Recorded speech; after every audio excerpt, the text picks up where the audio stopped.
Today is a very exciting day for you all, because not because you get your midterms back at the end of the class, but because I am going to take you to Blackpool, where it is impossible not to have fun. So I'm excited to do that. A couple of comments on the midterms, in which you all did pretty well. Bear in mind two important things. First, that, as I said to you in an email, any appeals or discontent about your grades are to come to me, not to the GSIs, okay? So if you want to complain about your grade, you have to first consider whether you think you're hard enough to come and sit across from me in my office and to make a complaint. I invite you to bring it on.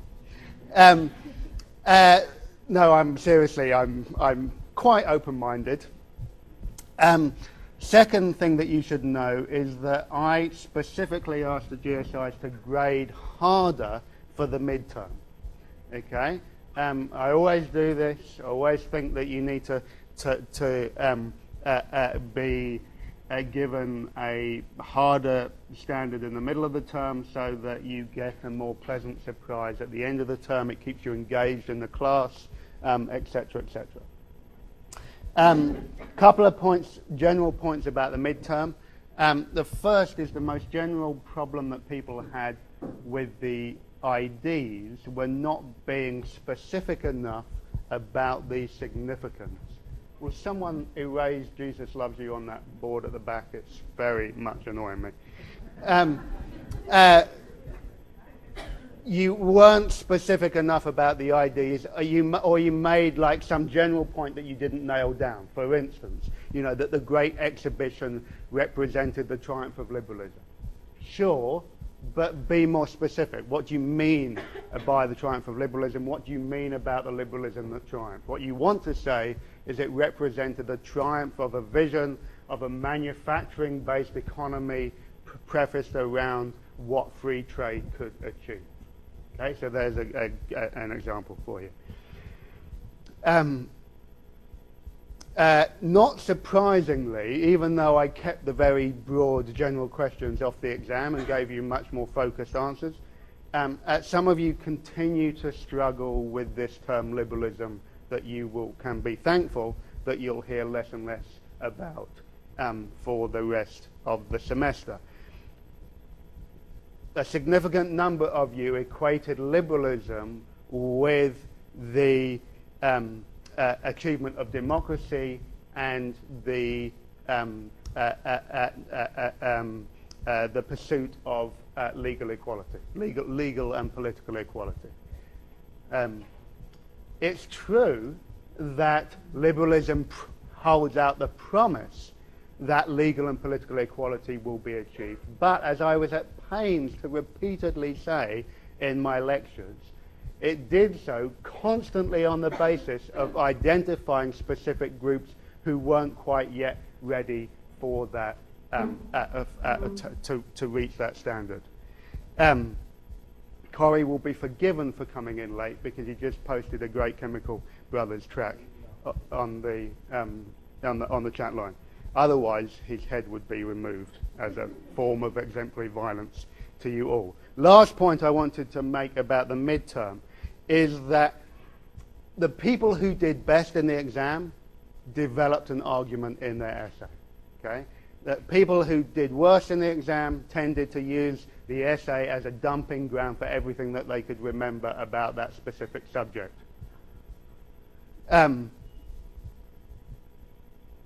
When you develop an argument, the thing that helps you most of all is to contain it within a logical structure. Okay, so you build the organization of the essay around the argument that you're building.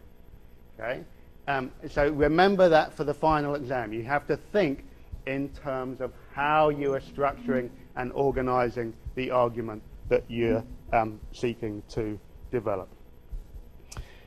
Final administrative point is those of you who are now busily engaged in writing your research papers and have left the prospect of exams behind you,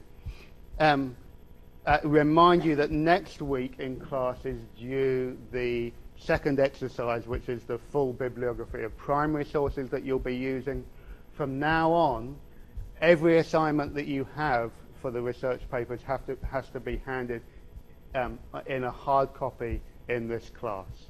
Okay?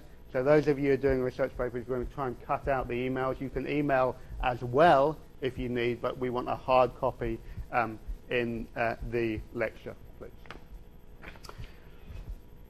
And we'll give the midterms out at the end of the class, once I've got you in a good mood by taking you to Blackpool.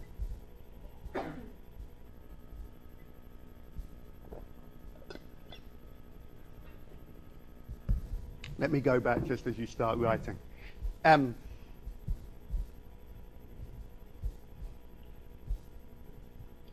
My lectures last week and the week before concerned the nature of the crisis that developed in Britain between the wars. And I was trying to say to you in those lectures that there was both an economic crisis, a political crisis, and a type of cultural crisis that followed the experience of the Great War. Today's lecture is going to seem quite familiar to you, which is to say it is really a return to in some ways, the debate that we saw beginning in the Victorian period about the nature of popular culture. Except for now, the big debate is, now that we have full democracy, now that everybody has the vote, what type of culture is appropriate for citizens to be engaging in? Okay? What is the relationship between popular culture and democratic life as citizens?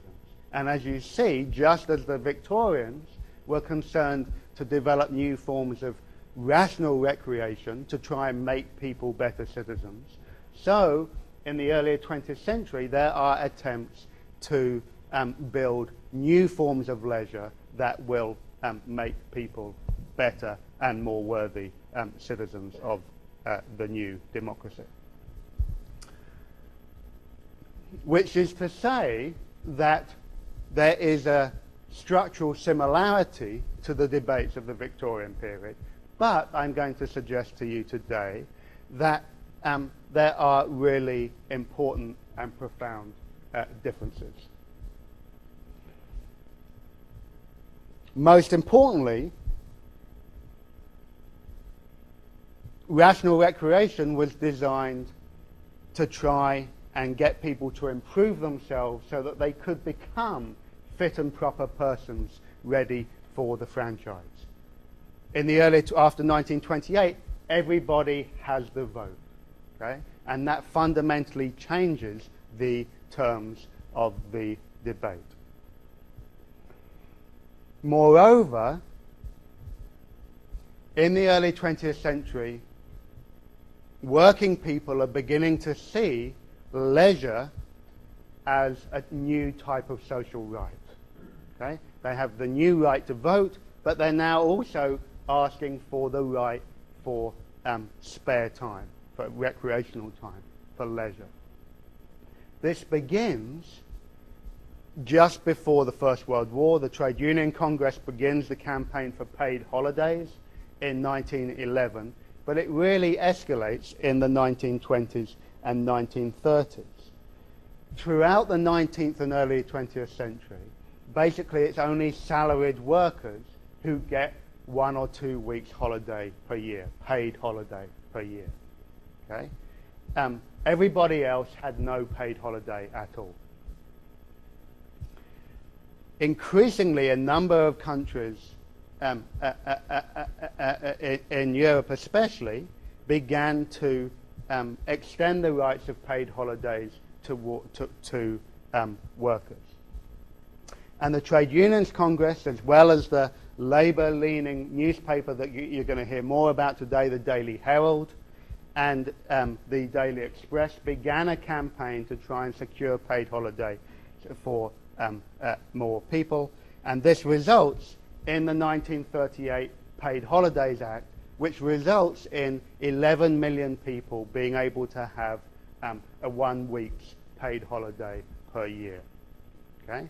So a significant advance, but still only a week's paid holiday.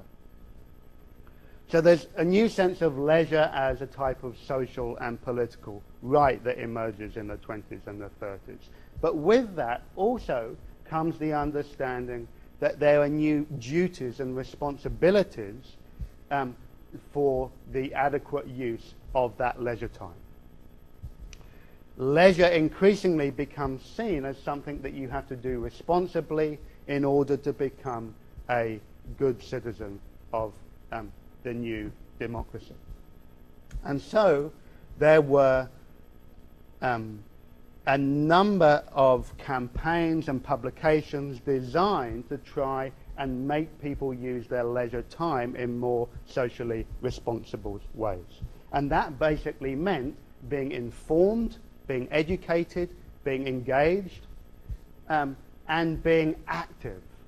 Okay? A great deal of emphasis was on being both physically and mentally active and engaged.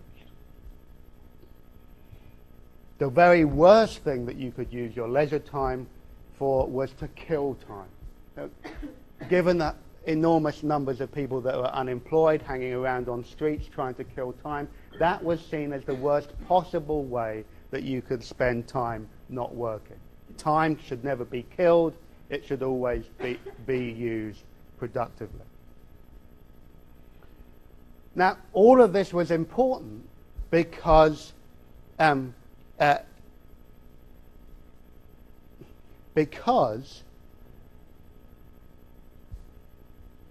many people thought the new forms of mass culture that I'm about to show to you somehow corroded civil society, somehow deflected people away from their engagement with their democratic duties. It made them apathetic, it made them escapist, it made them unconcerned with the big issues of the day. And worse still, that was seen to be the product of a general process of Americanization. This culture was generally equated with the United States of America. And it was thought to render Britain vulnerable to the spread of Bolshevism and fascism. Okay? Bolshevism and fascism were both seen as somehow manipulating the mass culture and the masses. Okay? And this was what, as you'll see, people became increasingly concerned about.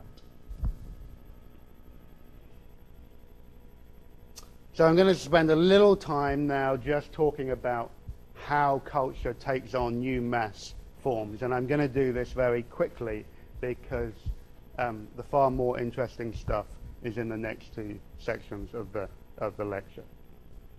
So I'll go fast and I'll stop at the end, and you can ask me to backtrack if that's necessary.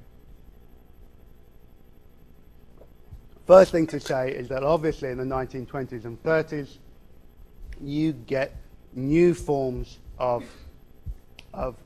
cultural production emerging. Things like the radio, the wireless, things like dance halls that hadn't really existed before the war, things like popular music that was, of course, spread by wireless and through the dance halls. And you have the massification of older forms.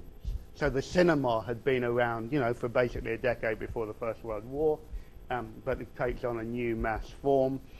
Popular sport, newspapers, all of these types of things. This is a photo taken from the Mass Observation Worktown project of a game of Bolton Wanderers, of people watching Bolton Wanderers. And what you're going to see is one of the very familiar tropes of these images and accounts I'm giving you today is of pictures of people en masse. Okay, it's the mass nature of these activities that's very important.